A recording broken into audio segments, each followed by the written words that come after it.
Happy New Year. Tonight on Debate Amongst Friends, we're going to look over the NFL playoffs, the new MVP race, the NBA MVP race, NCAA playoff and championship run by Alabama and Clemson, the WWE, and we have a new South Beach in the fighting game community starting now.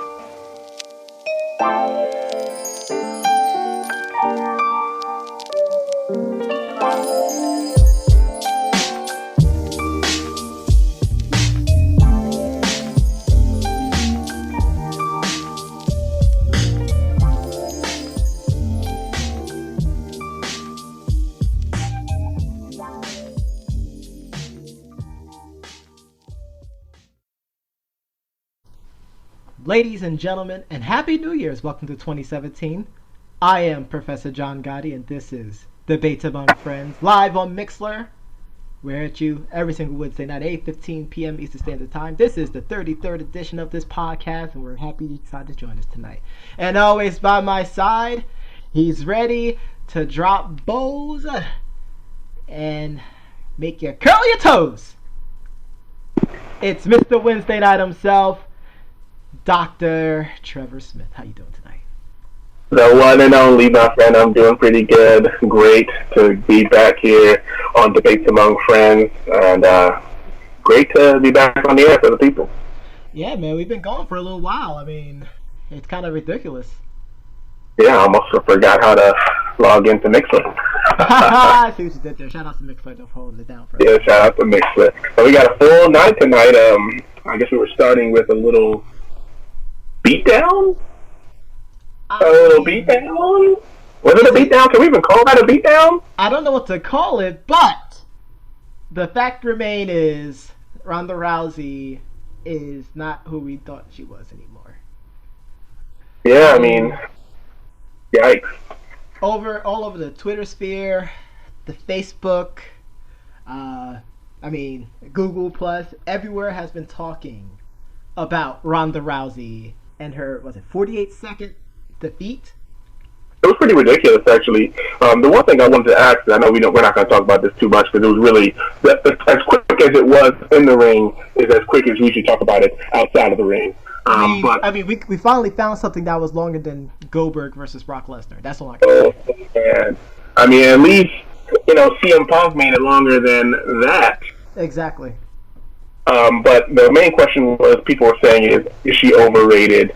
What do you think? Or did they not overrated? Was she overhyped? I think coming into this fight, she was overhyped. Granted, we at Debates Among Friends also kind of sort of overhyped her as well too. That's why I say kind of sort of. Like, the most that we said was, hey, she's coming in there, chip on her shoulder, ready to make a name for herself again. Like, we wasn't wrong as far as that, but we wasn't expecting her to get completely obliterated by Amanda Nunes. Bobblehead. But you mentioned a couple of things while I was on sabbatical. And you said that Ronda might be done. She might be finished. A lot of people are saying, I think her mom wants her to retire. I mean, she's 29 years old. We obviously saw, an old Bernard Hopkins, although this is completely different. We saw an old Bernard Hopkins get knocked out of the ring also. Yeah, last week. So a 29-year-old fighter, hey, could be time for her to call it quits. 2 big losses. It wasn't the fact that it was 2 big losses that has everyone talking about it. It's the fact that, and I'm going to quote the great Irving Magic Johnson, back to back, yeah. It was back to back defeats. Really bad. Like, yes. Favorite move, soul food / eat the feeds / lost in the woods. Her foot was in faces and she fell. 1, 2, 3, match is over. Except it was with fists, but then she really didn't go down. She just dropped the guard and she couldn't get it back up. I think she took this. I think she took Nunes for granted. Obviously they had similar size. I think Nunes had a longer reach, and both these 2 last fights took Ronda out of her comfort zone. And I really think it's one of those situations where, hey, she thinks, hey, I'm a big, bad woman here, even though she's not big, she's 5'7", 135, but in this particular arena, she feels like she's a top dog, a big dog. Oh and my gosh, I see what you did there. I like that reference, by the way. It just so happens that the last time she manned up, her jaw got so... Straight swole! But, Exactly. and I said this all weekend, and, you know, you kind of argue with me, but then you kind of agree with me. The fact that, A, she did look uncomfortable, but her weakness is just striking. Like, she's not good at boxing. But at the point, I mean, it's like... She's a grappler through and through. And But to your point, it's like, why would she even try to box? Like, it was like trying to... I don't even know what to compare it to. It's like, hey, let's say if the Green Bay Packers decided not to pass the ball at all, and just keep running the ball, you know, first of for the all, whole that's career suicide. Ha! And you know, it's like, what if the NFL just decided, hey, let's not be a passing league anymore, let's be a running league like we used to be. It's just not who they are anymore. You know, it's like if Wisconsin decided to stop running the ball. Like, people should just stick to what they're good at, and I think that's where she kind of lost it there. But I mean, it's all good. I mean, I don't want to spend too much time on it because, like I said, she got knocked out. As the world saw it, I'm sure the world probably lost a lot of money on it. And, well, I mean, when you say it like that, I mean, that's kind of more of a far-fetched phrasing, because technically speaking, you could lose a lot of money if it didn't, you know, last too long. So, true. I'm just saying. Similar to some of those games that we saw where people lost a lot of money because of the spread. This could be another one of those situations where, hey, people expect her to last a little longer. I mean, they might have expected her to win, lose, draw, whatever, but yep. I know they expected longer than 48 seconds. And also, shout-outs to Scott Van Pelt for that, too. Yeah, that was a great segment. But moving on. Speaking of things that can make or break money, the NFL playoffs is now going to be starting this Saturday. I'm excited. I cannot wait. Although, heading into work today, shout-outs to the professor's job, by the way. Heading into work today, the people on the radio was talking about the bar burner that's going to be taking place, where the Houston Texans take on the Oakland Raiders, and they basically calls it a crapshoot. I was going to say, by bar burner, I assume you mean two quarterbacks and some. Because, I mean, I really expect, and I think I told this to somebody at my job, I think the only way that the Raiders are going to even get close to the AFC Championship is if their defense plays number one defense football. If the defense played New York Giants football from 2007? It would have to be the Broncos from last year. Or the Steelers defense to help Big Ben get his first title? The beginning of the Legion of Boom. Like, it would have to be something serious. Exactly. Like, beast mode. Everything, like the whole thing would have to work. Which they do have a pretty solid running back, I will say, that could potentially give them something. But without a throwing quarterback, I just don't see it happening. I don't see it either. And they have legit weapons too, so that's the part that kind of makes it sad. I mean, granted, you know. Oh my goodness. I believe Oakland has a 3.5 favor. Point spread. Houston is really, really just like a lost team. Like, I don't know what they're trying to be, but I think Bill O'Brien, I did read a Bleacher Report article earlier that was saying that he was on the hot seat, which he should be. I mean, they're okay, but they're definitely not where they need to be, offense or defense. You know, so I would look to see Oakland potentially win this game by 2 touchdowns at least, unless something miraculous. As well too, but I think the bad part is that it doesn't matter. And I'm gonna coin a phrase: even if you win, you still lose because they have to go to Foxborough and face the Patriots. I mean, they would hope, of course, that they would have to go play the Chiefs because the Chiefs are manageable. You can beat the Chiefs. Exactly. You know what I mean? But the Patriots are clicking on all cylinders, and the evil genius Belichick get an opportunity to get some rest. Absolutely. I mean, that's pretty sweet. It's pretty sweet. What do you think about the other AFC game, Miami versus Pittsburgh? with a backup quarterback also there. All season we said that Miami's that team that you always raise an eyebrow on, where one game they could look like a potential Super Bowl contender, and then on the other hand, they play like their freaking lottery team. And I actually made the same comparison with my Knicks, actually. Oh, goodness. But with this game, I don't know. I mean, Pittsburgh hasn't been all that. Le'Veon Bell's been a beasto this whole year. Like, literally, whoever had him at fantasy, like, congrats to you. You most likely are in the championship just because of Le'Veon Bell, if not one. So shout out to you all. But I think Pittsburgh could possibly pull this off. It really depends on Miami's defense. And I know you mentioned this on the last game, but it's the same situation. Their defense is no scrub. Right. They don't have scrubs. Like, their front line of Karen Wake and the Ndamukong Suh can terrorize any offensive line. And that's what I told one of the Steelers fans that I talked to today. Shout out to one of my coworkers there, AC. She's a big Steelers fan. A lot of girls there are Steelers fans. It's pretty crazy. I've come across a lot of female Steelers fans over the last couple of years. Yeah. And she literally said she felt like the Dolphins could not beat them, that it would be ridiculous. And she's really just trying to figure out what to cook for the playoff game more than the actually losing. So, but that's a game that I really expect the Steelers to win, though. And if they don't win it, that would be such a shame. I'm really interested to see. Vegas have Miami plus 10. And whose dream? Why would they have them plus 10? Like, that's the weirdest thing ever. Maybe because Pittsburgh comes against the Browns. Vegas sees something that we don't. Clearly, maybe they're just trying to play. They're playing somebody out, because I expect the Steelers to win by probably 21. Le'Veon Bell, 3 to 4 touchdowns, etc. But I know we can move on to the NFC, because I think the NFC is a little more exciting than the AFC. Would you agree? I agree with that. And we're starting off on Saturday with the Detroit, don't call it a comeback, Lions against the Legion of Boom Seattle Seahawks. Which stinks, because Detroit has a plus 8 point spread based off of Vegas, by the way.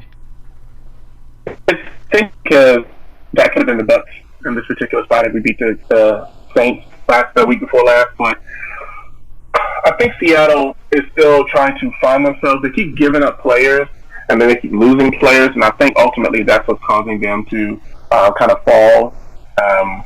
But I think they'll be back to the top. Detroit obviously has been really playing some great football. They've been down every game for like the last 5 or 6 weeks, and they've really been focused on trying. I think it was like 9 weeks out of the whole season, like 9-10 weeks out of the whole season, and they have like 9 comebacks. So Matthew Stafford's playing some great football. Obviously, he's trying to prove that they don't really need Calvin Johnson, even though having Calvin Johnson obviously would have been so much better. But really, really not even looking forward to that game. Really looking forward to Sunday, where the Giants take on the Green Bay Packers. Obviously, that is going to be. That could potentially become a shootout. I'm not gonna lie. They had the Giants plus 5 for Vegas. I know you're about to say whatever like that, but Aaron Rodgers is a man possessed.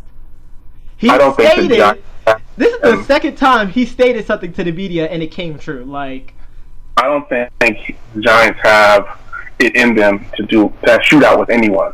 No, they don't. So, if it becomes a shootout, it's really going to be a one-way shooting. But what do you think about the Packers' defense? Because for me, and you know me, I'm a defensive guy. Like, any sports I'm watching, I'm looking at the defense first.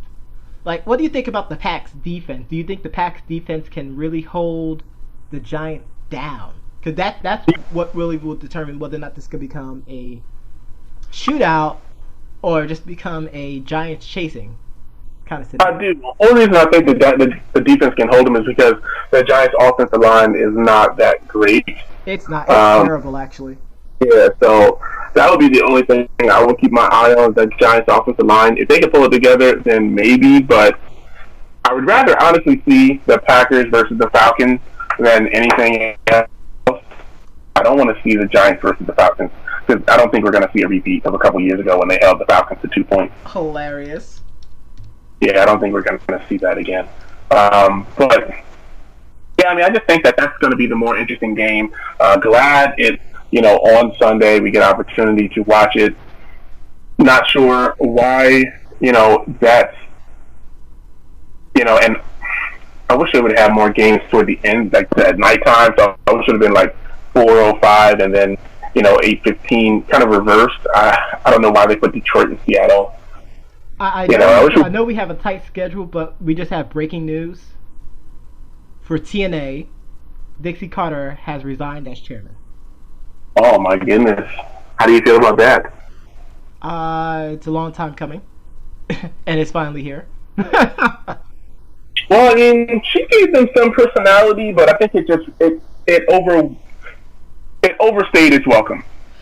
I think it overstayed its welcome once she was introduced, but that's just my opinion. Oh, God. I'm sorry. I knew you'd go. Oh, my gosh. But seriously, though, the dog needed to be put to sleep, so sorry about that, but, moving on. But, I mean, before we run out of time for our NFL segment, what's your predictions for the 4 playoff games? Let's go. 4 playoff games. I mean, obviously, I'm going to roll with Oakland, despite their quarterback woes. I think their defense just might be too good for Houston and whatever quarterback they choose to run with. I don't even know why we're even talking about Miami. We should just put Pittsburgh in the next round. They should just get an extra bye, because I just don't think that although the Dolphins have a great defense, I just don't think you can stop Le'Veon Bell and Antonio Brown at the same time. Giants versus Green Bay. I hate it because the Giants are so wishy-washy. They are. But I think Aaron Rodgers... You can say the same thing about Pittsburgh, too, but... No, I can't say that about Pittsburgh. I think Pittsburgh... No, I can't say they're wishy-washy. Their offensive line comes to block. Their defense plays. I mean, when I say wishy-washy, the Giants really... You really don't know what Giants team is going to show up. Pittsburgh's going to run the ball. They're going to try to get the ball to Antonio Brown. Giants, sometimes Odell Beckham Jr., we don't know where he is. He starts frying on the sideline. The running game sometimes is obsolete. Delete. I'd rather say that the Pittsburgh, they're more consistent, and we know what we're going to get from Pittsburgh. The Giants, you just don't know what you're going to get. They really need to show up that offensive line. All right. I'm going to go with Green Bay, only because Aaron Rodgers, that's really the only X factor here. Aaron Rodgers is out of his mind. As much as I would love to see the Giants and Cowboys Part 3, because I think just those 2 games was it's the classics for this entire year. And it's really hard to debate that just because of how the Cowboys are playing, and their only kryptonite is the Giants. And and the entire Cowboy Nation is on their knees. They're praying. They're kind of yelling in my ear right now because they know I'm telling them the truth. I'm sorry. I'm going to tell y'all the truth right now. They want Green Bay to win. They need Green Bay to win. I'm going to interject right there. I'm going to be honest with you. If I'm a Cowboys fan, I would hope to play the Giants again and not the Packers, because I'm going to be honest with you, Aaron Rodgers might try to destroy the Cowboys for 7 touchdowns. Every possession, he literally might score a touchdown against the Cowboys. I believe it. But I'm going to go with the Packers on this one. And Seattle versus Detroit. I think Detroit's had a great Cinderella story, but I think the Seahawks are going to advance. I could agree with that. I could agree with that just because of their defense. They're missing. Defense win championships in the NFL. I just think that Russell Wilson's gonna take over. We're gonna see the old Russell Wilson back, not this Papa Russell that's out there right now. Oh my gosh! And we also have other breaking news too. Grayson Allen of your Dukies. Not my Dukies. Is returning to the lineup days after Coach K is taking medical leave of absence. They need him. They need someone there. Again, I don't know if I'm a Dookie fan, but I just think that it's one of those situations where, and somebody mentioned this on Facebook, him being gone, Grayson was suspended, it was just too much for the team. He did serve a suspension. Let him play. Let the boys play. to quote Denzel, let them play. Cheaters, let the boys play. Okay. Coach K is out. I feel like Coach K, similar to Greg Popovich, similar to Bill Belichick, they got their assistant coaches ready. Their assistant coaches probably could go and coach somewhere else and be dominant. So I feel like the Dukies will be just fine. I think so too. I think so. But Ashley, that's right on time. Let's go to our next subject, and it's something that started off in the Twitter sphere a few days ago by someone named Gotti. And it was about the NBA MVP playoff race. And the interesting part about the whole thing is, I believe it was B-Ball Breakdown. Shout out to B-Ball Breakdown. Follow him at B-Ball Breakdown. Started talking about, certain players have an MVP caliber type of season so far, and I mentioned my top three, and part of my top three was Russell Westbrook, James Harden, of course, and number three I put Kyrie Irving, and it triggered the fans were actually triggered. It's actually pretty funny. It triggered quite the debate and argument back and forth about why Kyrie Irving shouldn't be an MVP candidate. We had some people talking about number three, and mind you, no one really argued about number one or number two. They're arguing about number three. So number three, some people mentioned were AD, Anthony Davis, KD, Kevin Durant, LBJ, LeBron James, Lebanon, and other various athletes who, well deserved it actually, and Kawhi Leonard as well too, who's my favorite player as of ever since he was in San Diego State. But that's without saying. But can I tell you who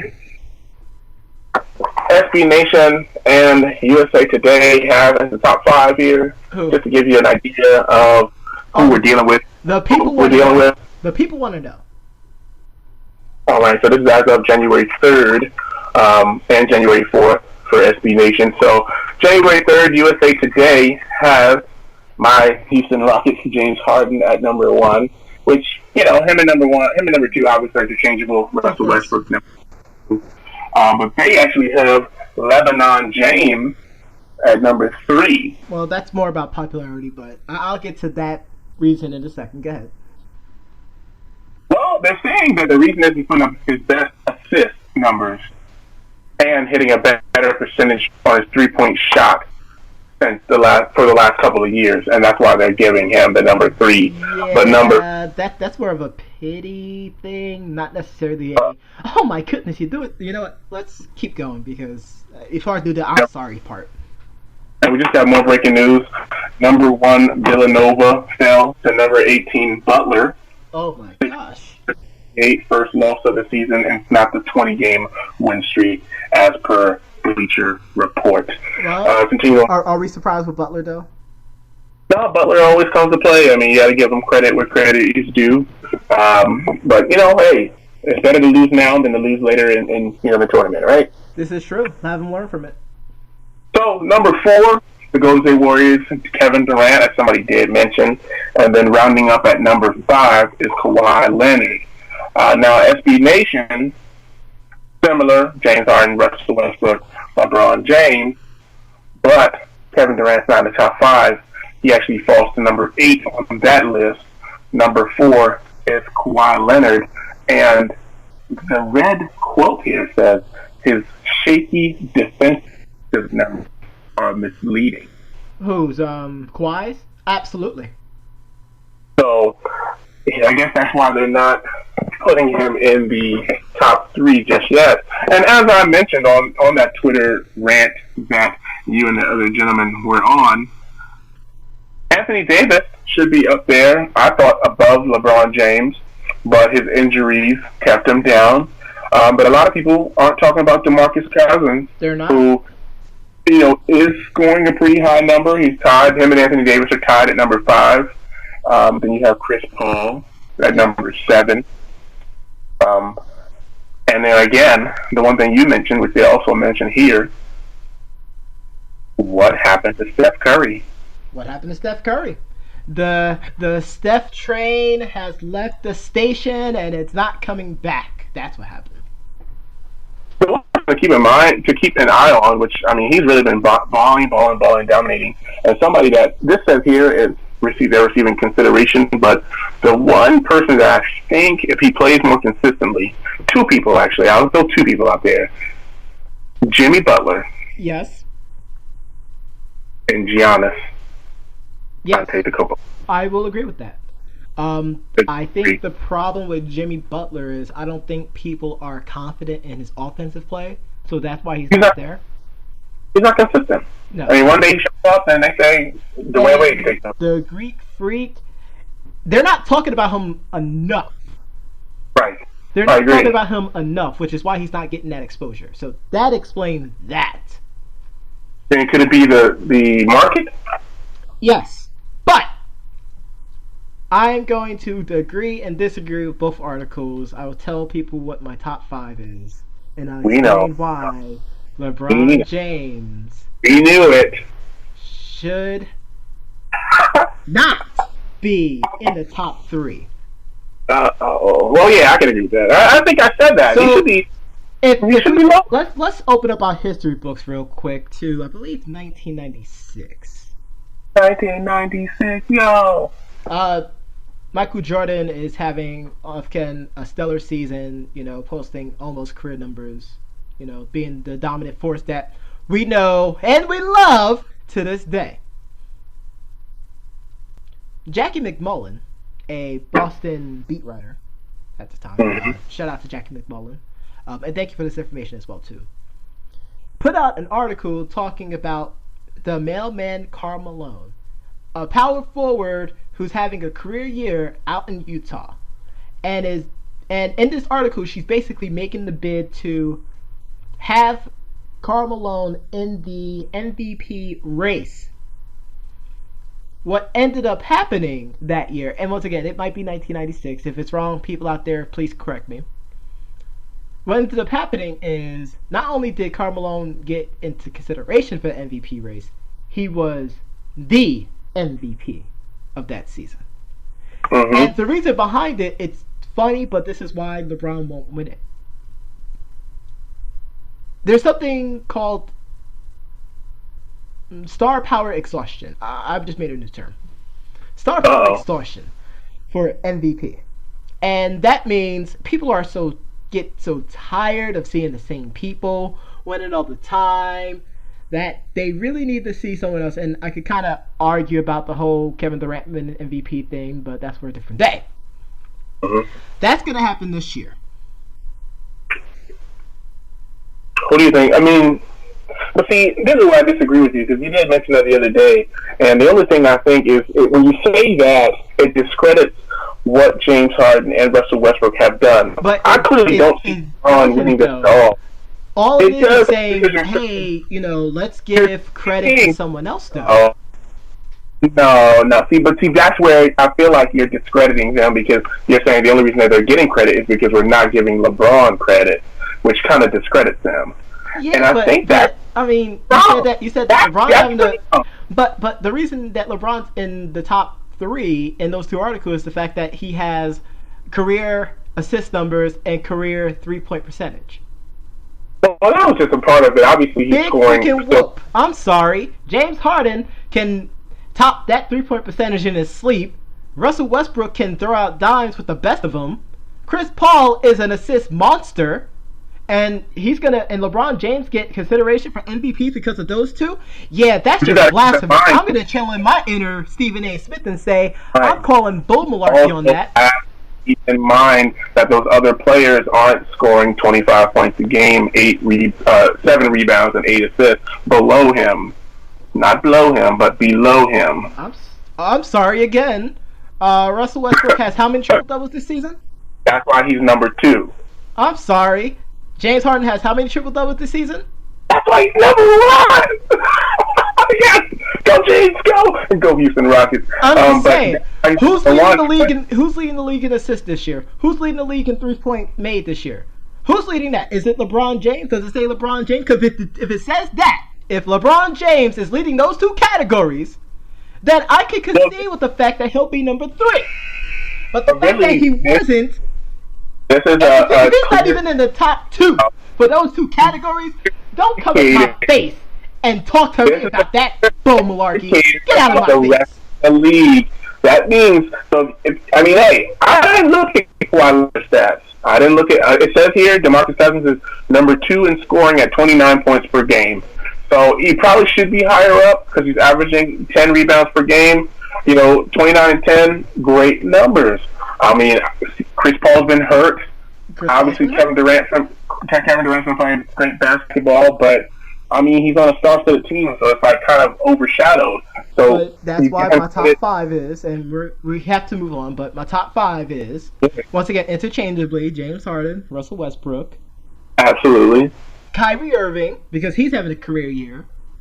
Wow, everybody in this Kyrie Irving stuff, and everyone forgets Kyrie Irving. First of all, shout out to Kyrie Irving because he's from New Jersey. No one's giving him love because of LeBron, which is the other argument that I have. But isn't that the only reason he's relevant? Kawhi Leonard, no, because he was doing those numbers before. But the fact is that the team stunk. Oh, they did stink, but they really just have Leonard, the same. Number 5 is AD for the very same reason why Kyrie Irving didn't get MVP considerations before. But LeBron has better statistical numbers than Kyrie. He just does. That's where it stinks. I know it stinks. I don't disagree. I don't want to say it either. Though. I mean, I'm not trying to tear down Space Mountains, but I'm sorry. Oh, I'm what sorry. argument do you have to say? I mean, look at the numbers. The numbers themselves put LeBron James in the top 5. Better. Very unfortunate. LeBron's 26. Almost 9, almost 8 rebounds. His numbers statistically are just better than Kyrie's. I mean, if they're going by the numbers, clearly Westbrook and Harden. Clearly. Yes, clearly. But once again, maybe Kyrie's not number 3, and I can accept that. But don't sit there and tell me that LeBron James is number 3. Don't do that to me. I hate it. To quote Ric Flair himself, don't you sit there and try to tear my old Space Mountain down. Don't sit there and tell me that LeBron James is number 3. Don't do that. Just don't. Come on. Why? 24 points, 3 assists, 5.9 rebounds. They're just not doing it this year. They're just not playing like. And I think this is a 20-something points for LeBron because he's not playing all these games, so it kind of stinks. But obviously, James Harden and Russell Westbrook. If they don't get hurt, one of them are MVP. Yes. Honestly, and the last argument, because we're going to keep talking about LeBron James till the show is over.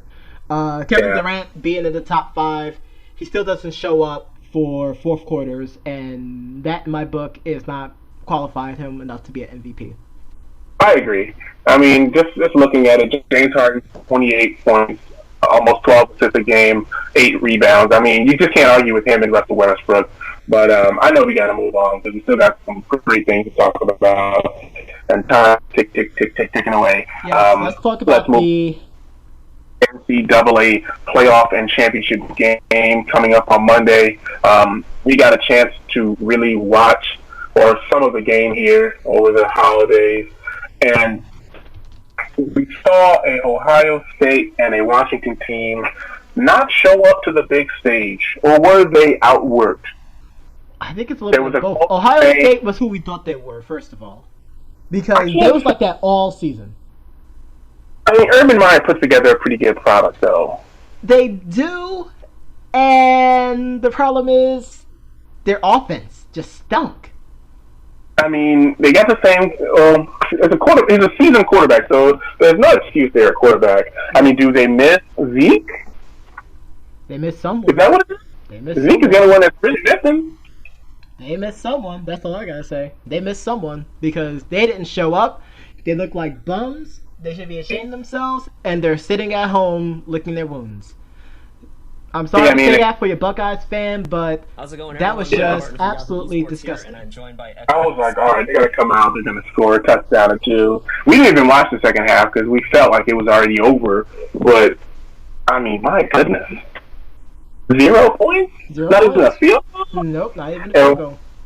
And an Alabama player said it was just too easy for them to beat Washington. How disrespectful. That right there was like the epitome of A, disrespect, but B, just showing just what Ohio State was the entire season. Like, it, like, See, so they gave it and they stuck it to the selection committee because the selection committee did not get it right this year.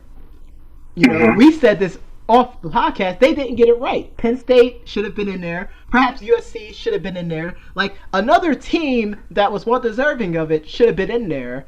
And it's kind of weird because USC is kind of one of those money-grabbing schools as well, too. But they went with who was going to make them the most money.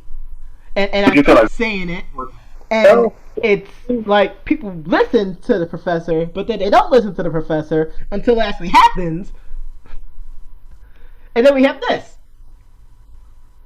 WTF. Well, I mean, it's one of those situations where, I mean, we have to sit there and say, again, this is just another thing that the NCAA has to fix, you know. I felt like, although it would be entirely too much football, the way basketball has it set up, obviously they can't do something like that. But I felt like, hey, maybe increase the playoffs to, I don't know, maybe the top seed of each conference. You know, I mean, not each conference, but the 4 to 5 major conferences. You know what I mean? Like, whatever it is, like, because there's so many teams that get left out, and it always makes you wonder, hey, who would have been a better matchup against these teams? Exactly. Now you're throwing in, you know, a Washington or a Notre Dame, you know, and they're getting thrown out because they're just not as good as teams in, like, the SEC. So, but, I mean, hopefully it's one of those situations where we won't even have to see this. Hopefully they'll get it right, and we'll get a chance to go ahead. And I mean, it just goes back to the argument about having 6 teams in there and do it like how the NFL does it. Right, just get the 2 top teams a bye, and let's just go on with our business. So right now, we do have our national championship game set in Raymond James Stadium in Tampa, Monday at 8 p.m. You just had to slide that one in there. I did. Who do you have winning this one? Honestly, I mean, I have to say Roll Tide. I mean, their body of work. It's just literally their body of work, man. You know, I really want Alabama to win, but at the same time, I want Alabama to lose. Only because at times I'm always going for the underdog, even though there is no real underdog. There's no real underdog for this one, but I mean, if Clemson win it, I mean, when the last time Clemson won a national championship? Exactly, and I just would want to see somebody different. I like seeing different people win the championships. That's why in the NFL, I don't want to see the Patriots. In the NBA, I don't want to see LeBron, anything that LeBron is on. You know what I mean? Like, you just want to see new people win. Let's avoid the LBJ stuff before the professor go back to another rant. Oh my God. Because I have to go into the I'm sorry's, and we don't want to do that. I mean, I understand, man, but I just get tired of seeing the same people win championships. Like, you know, if Houston would get there and actually win it, of course, not just being a fan, but seeing a different person or a team win outside of the Cavs, the Heat, the Spurs, you know, I don't want to see Golden State there. You know, I want to see a team that hasn't been there. Even if the Clippers won, I'd be happy. Yeah. You know what I mean? So, but I'm going to go with Clemson on this one. Hopefully they can pull it through. I like what Watson is doing. The defense is playing really great. Clemson hasn't won a national title since 1981. So it's about due. Yeah. It's about due. Which I'm I mean, they could be the next, you know, Chicago Cubs. Maybe. I mean, who knows? Hey, who knows? But I know we're starting to trickle down on time, so we had some WWE. I mean, we had some events over the holiday. Nothing too spectacular. Obviously, with Ronda Rousey losing, there's all this talk about her potentially going to the WWE. Of course, all preliminary. anything else, we have to talk about some FGC news. So But we're going to definitely get to the news. Hold on, because this is only going to take real quickly. It shouldn't take more than whatever. WW. What, Steve? You telling me no? Oh. Steve, you telling me no? Seriously? Yeah. All right, let's get The the WWE WWE then. really isn't going to take very long, we promise, because there's really nothing to talk about. Obviously, we had a Goldberg appearance.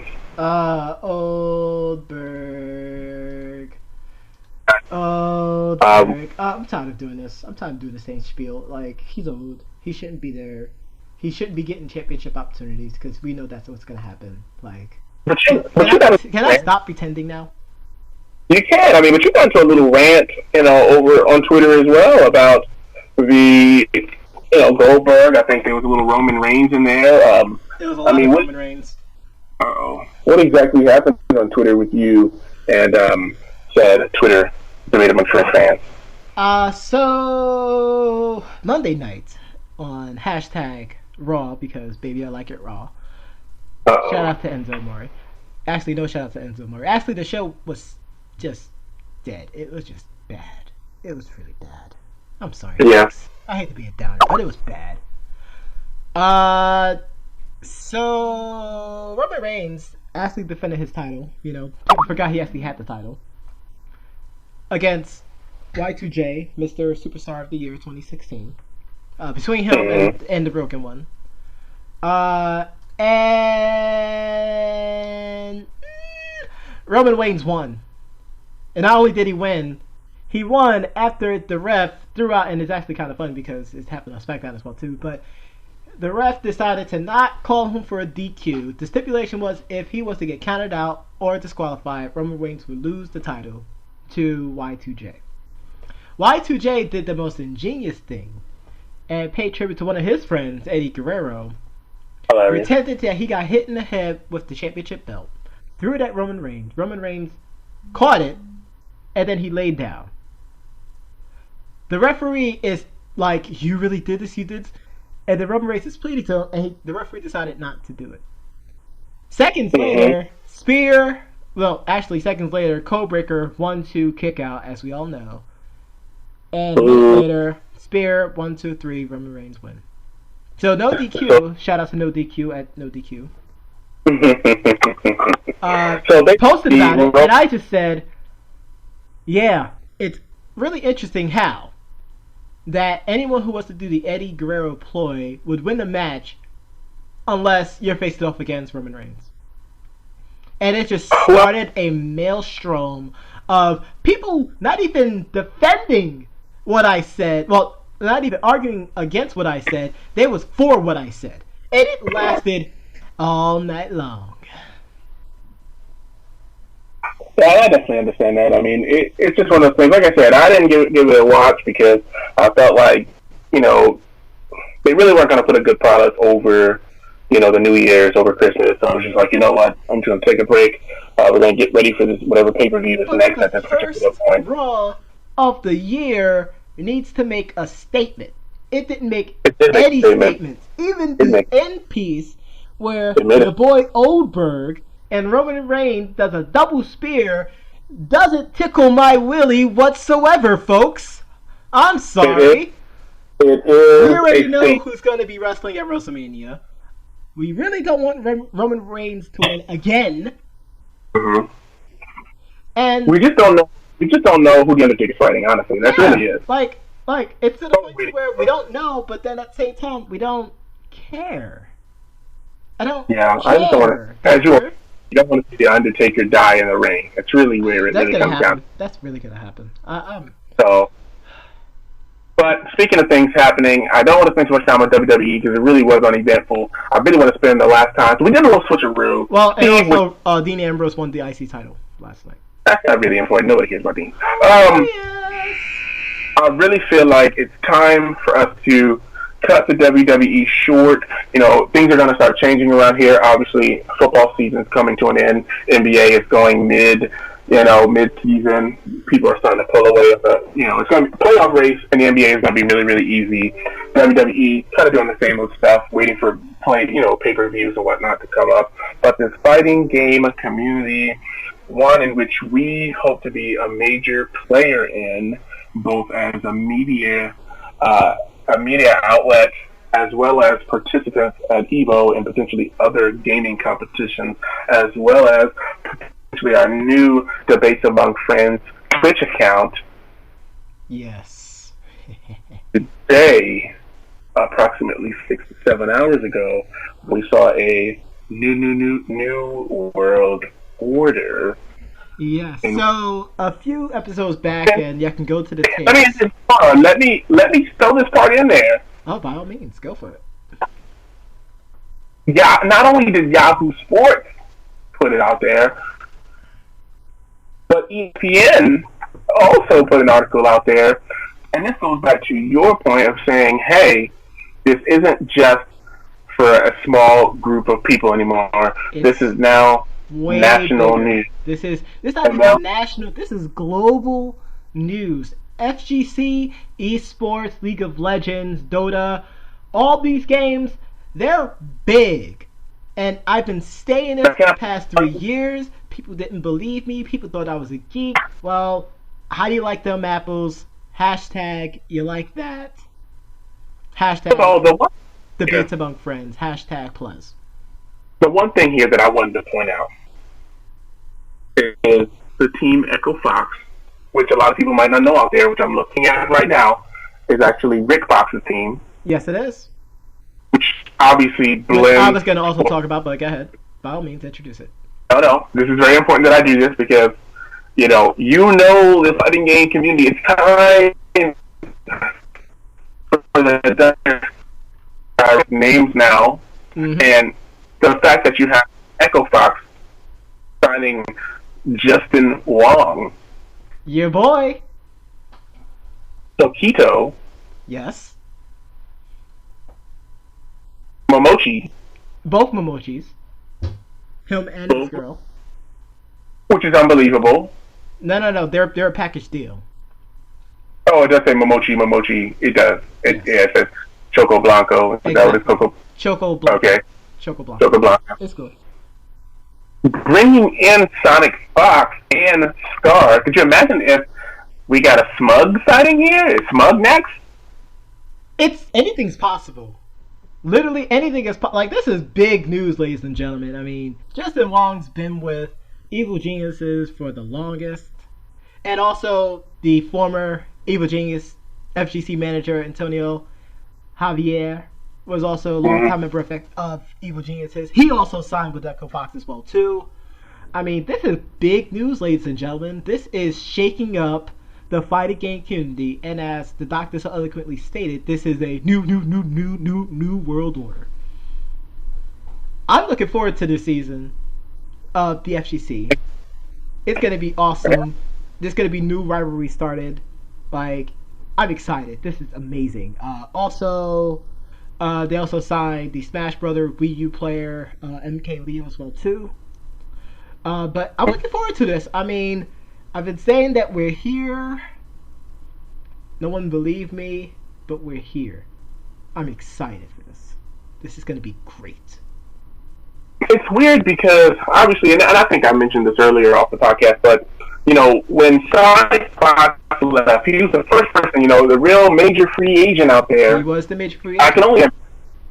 I can only imagine him getting calls from Rick Fox's people at Echo Fox, and it was like, hey, we want to sign you. What are your terms here? And it's like, that's the part where I got to learn more, like, what are the terms here? Because there got to be some specific incentives that just, hey, what, I wonder what it is, like how that phone call goes. Like, I know, hey, NFL player, we want this amount of millions of dollars, this amount of guaranteed, this amount of years. Of course, there'll be a little bonuses here in your package. But, I wonder if it's as detailed in the fighting game community, like, hey, we'll pay for your meals, we'll pay for school, we'll pay for this, we'll pay for that, we'll pay for your flights, and we're going to give you $60,000. You know what I mean? Like, I wonder how it is. Yeah.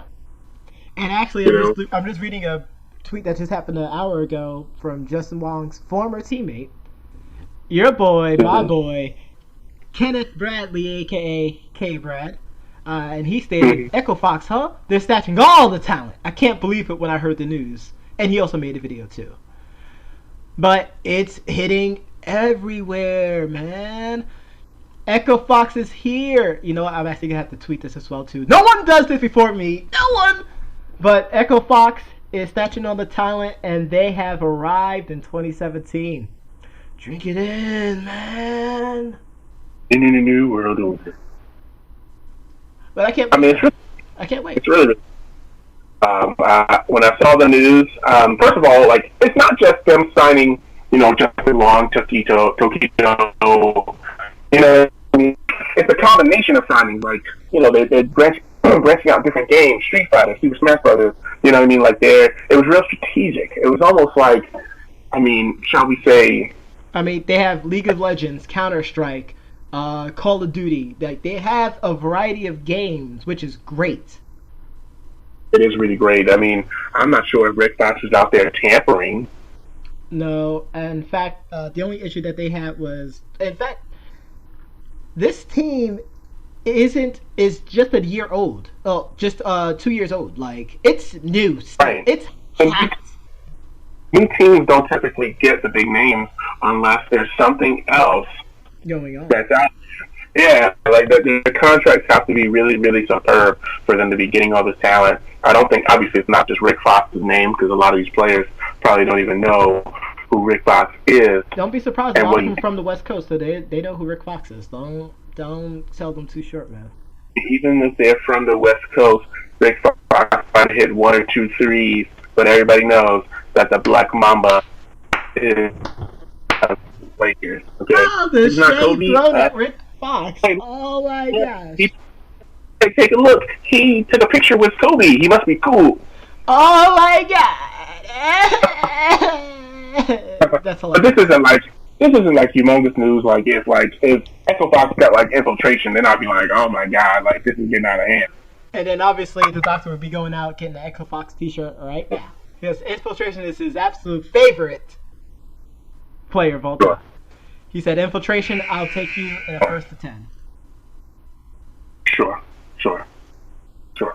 I did actually just try Street Fighter for like 3 seconds over there, which is actually pretty interesting, but we could definitely talk about that on our Twitch channel, which are my last words here. I can't wait for us to get started with this Twitch channel. We're going to be playing all kinds of business. We're really, really diverse.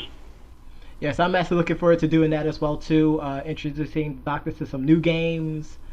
Some games he'll like, some games he'll just look at me and go, "Really, bro? Really?" So catch us on that.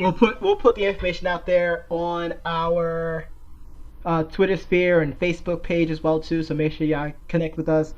Just like I said before in the prequel to tonight's show, any questions and comments? We're here for you folks. So the more stuff that you provide for us, the better quality of entertainment that we can provide. So that being said, thank you very much for hanging out with us tonight. Actually, I had a great time actually. Yeah, great time.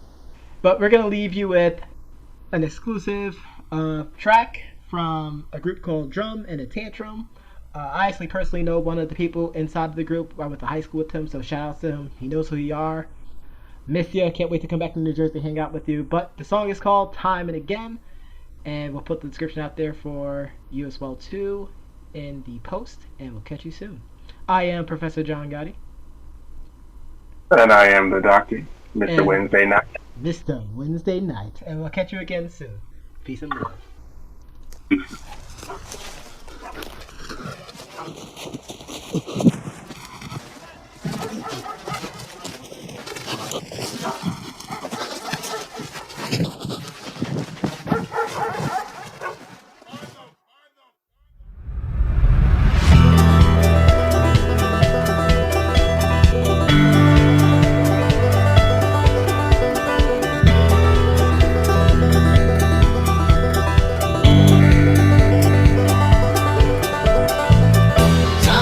So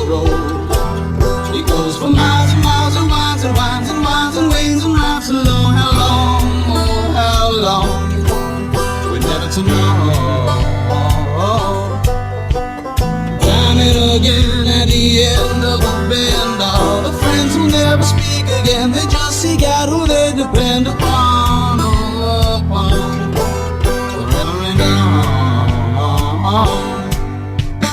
Jack and Jill went up the hill to fetch the day's ration pills, and Jill fell down and broke the ground. And the boys in blue took Jack downtown, and Jack said, "No, man, it wasn't me." And he